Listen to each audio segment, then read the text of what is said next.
ఎర్తాగర్ అంటారు, whole digger. Okay. ఏంటంటే మనకి ఒకప్పుడు మొక్కలు నాటుకోవాలి అన్నా, ఫెన్సింగ్ చేసుకోవాలనుకున్నా కూడా గడ్డపార మనుషుల్ని పెట్టి గడ్డపార పెట్టి తవ్విస్తా ఉండాలి. అది కూడా బాగా కాస్ట్లీ అయిపోయింది. ఒక గుంత తవ్వడానికి 100 రూపాయలు అడుగుతున్నారంట. అవును. అంటే 100 గుంతలు తీశారంటే మటుకు ఆల్మోస్ట్ 1000 రూపాయలు పోతున్నాయి. ఉమ్, ఎప్పుడైనా కూడా ఎవరైనా ఏ రైతన్నా కూడా చేసుకోవాలనుకుంటే 50-100 గుంతలతో సరిపోదు. ఉమ్, మినిమం మొక్కలు నాటాలంటే 2000-3000 నాటుతా ఉంటారు. ఉమ్, దాంతో చూసుకుంటే బడ్జెట్ చాలా హెవీ అయిపోతా ఉంటది కదా. ఓకే. స్టిల్ కంపెనీ వాళ్ళు ఈ ఎర్తాగర్ ఉంది, చాలా పవర్ఫుల్, బాగుంటుంది. 2.1 HP ఇంజన్ కెపాసిటీ తోటి ఒక్క పర్సనే ఓకే. గంటకు వచ్చేసేసి 30-40 గుంతలు సునాయాసంగా ఒక్క ఫార్మర్, ఒక్క రైతన్న ఈజీగా వేసుకోవచ్చు అనమాట.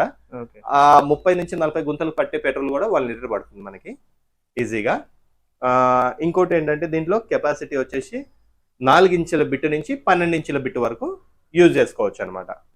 కాస్ట్ వచ్చేసి వితౌట్ బిట్ తోటి బ్లేడ్లు మార్చుకోవచ్చు అన్న.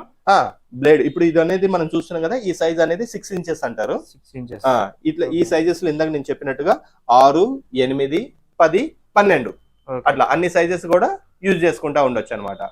వితౌట్ బిట్ తోటి కంపెనీ వాళ్ళు ప్రొవైడ్ చేసిన ప్రైసింగ్ వచ్చి 24,500 రూపాయలకి ప్రొవైడ్ చేస్తా ఉన్నారు.